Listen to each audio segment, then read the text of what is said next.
உலக மக்கள் அனைவருக்கும் வணக்கம். இப்போது நாம் இவ்வாரத்தின் ராசி பலன்களை பார்ப்போம். முதலில் இவ்வாரத்தின் கிரக நிலைகள். மேசத்தில் குரு வக்ரம், கன்னியில் கேது, துலாத்தில் சுக்கிரன், விருச்சிகத்தில் செவ்வாய், புதன் வக்ரம், விருச்சிகத்தில் சுக்கிரன், தனுசில் சூரியன், கும்பத்தில் சனி, மீனத்தில் ராகு. முதலில் மேசம். ஆட்சி பலம் பெற்ற சுக்கிரன் அஷ்டம ராசிக்கு பெயர்கிறார். 8ல் இருக்கிறார் என்று கவலைப்பட வேண்டாம். அவர் மகிழ்ச்சியோடு வைத்திருப்பார். கேது 6ஆம் இடத்தில் இருப்பதால் உடல் நலம் நன்றாக இருக்கும். வெளிநாட்டு வேலை வாய்ப்புகள் உருவாகும். ஆன்மீக நாட்டம் அதிகரிக்கும். தெய்வ ஆலயங்களின் தரிசனம் கிடைக்கும். வக்கரகதி நீங்கி சனி லாபஸ்தானத்தில் இருப்பதால் தொழில் வியாபாரம் முன்னேறும். சொத்து பிரச்சனைகள் தீரும். திருமண தடை போன்ற தடைகள் நீங்கி சுபகாரியங்கள் நடைபெறும். சூரியன் காலச்சக்கரத்துக்கு 9வது ராசியான தனுசு ராசியில் இருப்பதும் அவர் தைரியஸ்தானத்தை பார்ப்பதும் மிகவும் நல்ல அமைப்பு. தன்னம்பிக்கை அதிகரிக்கும். ராசி அதிபதி அஷ்டமத்தில் இருக்கின்றார். அதோடு புதனும் 8ஆம் இடத்தில் சேர்ந்திருப்பதால் உடல் நிலையில் கவனம் தேவை. தந்தை சகோதரர்கள் கருத்து வேறுபாடு கொள்வார்கள். நண்பர்களிடம் பழகும் போது எச்சரிக்கையோடு இருக்க வேண்டும். விரயராகு என்பதால் செலவுகளில் கட்டுப்பாடு தேவை. செவ்வாய் அஷ்டமத்தில் இருப்பதால் எதிலும் மிகவும் ஜாக்கிரதையாக இருக்க வேண்டும். பரிகாரம்: கந்தசஷ்டி கவச பாராயணம் கஷ்டங்களை நீக்கும். அடுத்தது ரிஷபராசி. 6லிருந்து ராசிநாதன் 7ஆம் இடத்துக்கு சென்று உங்கள் ராசியை பார்ப்பது அனுகூலமான அமைப்பு. அதோடு புதன் சஞ்சாரமும் செவ்வாய் அமைப்பும் உங்களுக்கு அனுகூலமாக இருக்கிறது. இதைவிட லாபஸ்தானத்தில் உள்ள ராகு உங்களுடைய வெற்றிக்கு வழிவகுப்பார். எதிர்பாராத லாபங்கள் கிடைக்கும். சிலருக்கு வெளிநாட்டில் வேலை வாய்ப்புகள் உருவாகும். வக்ரம் நீங்கி 10ஆம் இடத்தில் ஆட்சி பலத்தோடு சனி இருப்பதால் தொழில் வளம் பெருகும். 12ஆம் இடத்தில் குரு இருந்தாலும் அவர் வக்கரகதி பெற்றிருப்பதால் நேர்மறை பலன்களை தருவார். சுபயோக பேச்சுக்கள் முடிவாகும். கடன் சுமைகள் குறையும். 11ஆம் இடத்தில் ராகு இருப்பது எல்லா விதத்திலும் உங்களுக்கு நன்மையை செய்யக்கூடிய அமைப்பு. நண்பர்கள் உங்களுக்கு நன்மையை செய்வார்கள். 11ல் ராகு இருப்பதால் எதிர்பார்த்த பலன் உங்களுக்கு கிடைக்கும். செவ்வாய் மற்றும் சூரியனின் அமைப்பினால் தந்தை வழி உறவுகளில் கசப்பான வாக்குவாதங்கள் வரலாம்.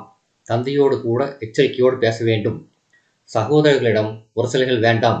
5ல் கேது இருப்பதால் பிள்ளைகளால் மன வருத்தம் ஏற்படும். பரிகாரம்: மகாலட்சுமி தாயாரை அர்ச்சனை செய்து வழிபடுங்கள். மங்களங்கள் உண்டாகும். அடுத்தது மிதுனம். குரு பகவான் 11ஆம் இடத்தில் இருக்கின்றார். அவர் உங்கள் தைரியஸ்தானத்தை பார்ப்பதால் எடுத்த காரியங்கள் வெற்றியாகும். கடன் சுமைகள் குறையும். 5ஆம் இடத்தை பார்ப்பதால் திருமணமாகி குழந்தைக்காக காத்திருப்பவர்களுக்கு சந்தான பாக்கியம் கிடைக்கும். கிரகநிலைகள் உண்டு. தொழில் வியாபாரங்கள் செழிப்பை தரும். சூரியன் 7ல் பலம் பெற்றிருப்பதால் அரசாங்க காரியங்கள் அனுகூலமாகும். போட்டித் தேர்வுகளில் வெற்றி கிடைக்கும். கணவன் மனைவி ஒற்றுமை மேலோங்கும். புதிய முதலீடுகள் வரும். குரு 11ல் இருப்பதாலும் 5ஆம் இடத்தை பார்ப்பதாலும் உங்களுடைய எண்ணங்கள் நிறைவேறும். எடுத்த காரியங்கள் நிறைவேறும். தொழில் வளர்ச்சி அமோகமாக இருக்கும். புதன் சற்று பலம் குறைந்து 6ஆம் இடத்தில் வக்கரமாகி இருக்கிறார். நரம்பு தளர்ச்சி நோய் உள்ளவர்களுக்கு சற்று பாதிப்பு அதிகமாகும் வாய்ப்பு உள்ளதால் மருத்துவ ஆலோசனை உடனடியாக தேவை. ஞாபக மறதி நோய் அதிகமாகும். சோம்பல் அதிகரிக்கும். நண்பர்கள் விஷயத்தில் ஏமாற்றம் ஏற்படலாம். தாயின் உடல் நிலையில் கவனம் தேவை. தேவையில்லாத பிரயாணங்களும் அலைச்சலும் ஏற்படும். பரிகாரம்: குலதெய்வத்தை வழிபடுங்கள். வாழ்க்கையில் வளமை ஏற்படும். அடுத்தது கடகம். கேது பகவான் 3ஆம் இடத்தில் இருப்பதால் ஆரோக்கியம் அபிவிருத்தி அடையும். மருத்துவ செலவு குறையும். ஆன்மீக நாட்டம் அதிகரிக்கும். தெய்வ தரிசனம் கிடைக்கும். சில கிரகங்கள் அற்புதமான அமைப்பில் இருப்பதால் காரிய தடைகள் விலகும். ஐடி தொழில்நுட்பத் துறையில் உள்ளவர்கள் பாராட்டு பெறுவார்கள். உத்தியோக உயர்வு கிடைக்கும். பண நெருக்கடி குறையும். உறவினர்களால் நன்மையும் உதவியும் உண்டு. தொழில் ஸ்தானத்தில் குரு அமர்ந்து சுகஸ்தானத்தை பார்ப்பதாலும் அங்கே சுக்கிரன் ஆட்சி பெற்றிருப்பதாலும் குடும்ப உறவுகள் சிறப்பாக இருக்கும். பெரிய சிக்கல்கள் எதுவும் ஏற்படாது. கேது உங்கள் மனோரதங்களை நிறைவேற்றுவார். 10ல் குரு வக்கரகதியில் இருப்பதால் புதிய முதலீடுகள் இப்பொழுது வேண்டாம். 5ஆம் இடத்தில் செவ்வாய் தேவையற்ற கோபத்தை ஏற்படுத்தும். பிரச்சனைகள் உண்டாக்கும். சகோதரர்களால் ஏமாற்றமும் கருத்து வேறுபாடும் வரலாம். ஆடம்பர செலவுகளை தவிர்க்கவும். மற்றவர்களோடு பழகுவதிலும் வாய்வார்த்தை பேசுவதிலும் எச்சரிக்கையும் கவனமும் தேவை. பரிகாரம்: கால பைரவரையும் துர்க்கையையும் வணங்குங்கள். அடுத்தது சிம்மம். தொழில் ஸ்தானாதிபதி சுக்கிரன் 3ஆம் இடத்திலிருந்து விலகி 4ஆம் இடத்துக்கு செல்கின்றார். அங்கே செவ்வாய், புதன் இருக்கின்றார்கள். சுக்கிரனை பொறுத்தவரை உங்களுக்கு மகிழ்ச்சியான சிந்தனைகளை தருவார். குடும்பத்தில் அன்பும் அமைதியும் நிலவும். கணவன் மனைவி கருத்து வேறுபாடுகள் இல்லாமல் குடும்பத்துக்கு தேவையான ஆதாய வழிகளில் முயற்சிகளை செய்வீர்கள். ஒற்றுமை பலப்படும். மனைவியின் மூலமாக பண வரவுகளும் உண்டு. புது வீடு கட்டும் யோகம் உண்டு. 9ஆம் இடத்தில் குரு இருப்பதால் சுபத்தடைகள் விலகும். தொழில் வியாபாரம் செழிப்பை தரும். சூரியன் 5ஆம் இடத்தில் இருக்கின்றார். உடல் நலத்தில் கவனம் தேவை. 2இல் கேது, 8இல் ராகு இருப்பதால் எந்த வேலையாக இருந்தாலும் முன் யோசனை இன்றி ஈடுபடாதீர்கள். இது தவிர கண்டகச்சனியும் நடக்கிறது என்பதால் அன்பாக இருக்கும் குடும்பத்தில் அவசரப்பட்டு ஏதாவது பேசி மகிழ்ச்சியை குறைத்துக் கொள்ளாதீர்கள். கோபதாபங்களையும் மற்றும் அவசர முடிவுகளையும் தவிர்க்க வேண்டும். பரிகாரம்: ராகவேந்திரரை வணங்குங்கள். அடுத்தது கன்னி. ராசிநாதன் பலத்தோடு இருக்கின்றார். சனி பகவான் பலத்தோடு இருக்கின்றார். செவ்வாயும் யோக பலத்தோடு இருக்கிறார் என்பதால் உங்களுக்கு இவ்வாரம் நற்பலன்களே அதிகம். தாராளமான பணவரவுக்கு வாய்ப்புகள் உண்டு. கூட்டுத் தொழில் லாபகரமாக இருக்கும். பெண்களால் ஆதாயம் உண்டு. புதிய வாகன யோகம் அமையும். புது வீடு கட்டவும் வங்கி கடன்கள் கிடைக்கும். சகோதர நல்லிணக்கம் உண்டாகும். அரசாங்க அனுகூலங்களும் உண்டு. விரையாதிபதி சூரியன் 4ஆம் இடத்தில் இருப்பதால் தேவையற்ற பகைகள் உருவாகும் வாய்ப்பு உண்டு. அதைப் போலவே ராசிக்குள் கேதுவும் சப்தமத்தில் ராகுவும் இருப்பதால் வீட்டுக்குள் திடீர் வாக்குவாதங்கள் உருவாகும். அதை வளரவிட வேண்டாம். யாரையும் நம்பி ஜாமீன் கையெழுத்து போட வேண்டாம். தேவையற்ற கடுமையான வார்த்தைகள் பேச வேண்டாம். பண விவகாரங்கள் கையாள்வதில் கவனம் தேவை. பரிகாரம்: லட்சுமி நரசிம்மரை வழிபட நன்மை ஏற்படும். அடுத்தது துலாம். ராசிநாதன் சுக்கிரன் 2ஆம் இடத்துக்கு மாறுகின்றார். அங்கே செவ்வாய் ஆட்சியோடு இருக்கின்றார். சூரியன் 3இல் இருப்பதால் அரசாங்க அனுகூலங்கள் உண்டு. பொருளாதாரத்தில் எதிர்பார்த்த முன்னேற்றம் இருக்கும். பதவி உயர்வுகளுக்கும் சம்பள உயர்வுக்கும் வாய்ப்பு உண்டு. குடும்பத்தில் மகிழ்ச்சி நிலவும். தருணம்: குழந்தைக்காக காத்திருப்பவர்களுக்கு யோகவாரமாக அமையும். வீடு கட்டுதல், புதிய வாகனங்களை வாங்கும் வாய்ப்பும் உண்டு. 6இல் இருக்கும் ராகு இந்த நற்பலன்களை அதிகப்படுத்துவார். குரு 7ஆம் இடத்திலிருந்து உங்கள் ராசியை பார்ப்பதால் கூட்டுத் தொழில் வியாபாரங்கள் செழிப்படையும். லாபத்தை தரும். சுபகாரியங்கள் விருத்தியடையும். ரியல் எஸ்டேட், வீடு, மனை, தரகு போன்ற சேவைகள் ஆதாயமாக இருக்கும். பாக்யாதிபதி மற்றும் விரையாதிபதி புதன் 2ஆம் இடத்தில் இருப்பதால் அவசரமாக சில விஷயங்களில் ஈடுபட்டு அவஸ்தைப்படும்படி ஆகிவிடும். அதில் அதிக சோம்பலும் ஞாபக மறதியும் இருக்கும். சகோதர உறவுகள் கருத்து வேறுபாடு கொண்டிருக்கும். எனவே நயமாக பேச வேண்டும். பேச்சு வீரியமாக வரும். பகையை வளர்க்கும் பேச்சு தவிர்க்கவும். சந்திராஷ்டமம் 24/12/2023 காலை 3:06 முதல் 26/12/2023 காலை 9:43 வரை சந்திராஷ்டமம் உண்டு. சந்திராஷ்டம தினத்தில் பேச்சில் கவனமாக இருக்கவும். பரிகாரம்: வெள்ளிக்கிழமை விரதமிருந்து மகாலட்சுமியை வழிபட வினைகள் மாறும், குறைகள் தீரும். அடுத்தது விருச்சிகம். 7க்குரிய சுக்கிரன் உங்கள் ராசியிலே வந்து அமர்கிறார். 7ஆம் ராசியை பார்க்கின்றார். எனவே கணவன் மனைவி உறவுகள் நல்லவிதமாகவே இருக்கும். 11ஆம் இடத்தில் கேது பகவான் உலவுவதால் உடல் ஆரோக்கியம் மேம்படும். மருத்துவ செலவுகள் குறையும். ஆன்மீக பயணம், தெய்வ தரிசனம் கிடைக்கும். முக்கியமான பல கிரகநிலைகள் எதிர்மறை நிலையில் இருப்பதால் எல்லா விஷயத்திலும் முன்னெச்சரிக்கையோடு இருங்கள். செவ்வாய் லாபாதிபதி புதனோடு கூடி ராசியிலே வீற்றிருப்பது நல்ல அமைப்பு. சுக்கிரன் உங்களுக்கு சிறப்பான பலன்களை தரும். செல்வாக்கு மிக்க நபர்களை சந்திப்பீர்கள்.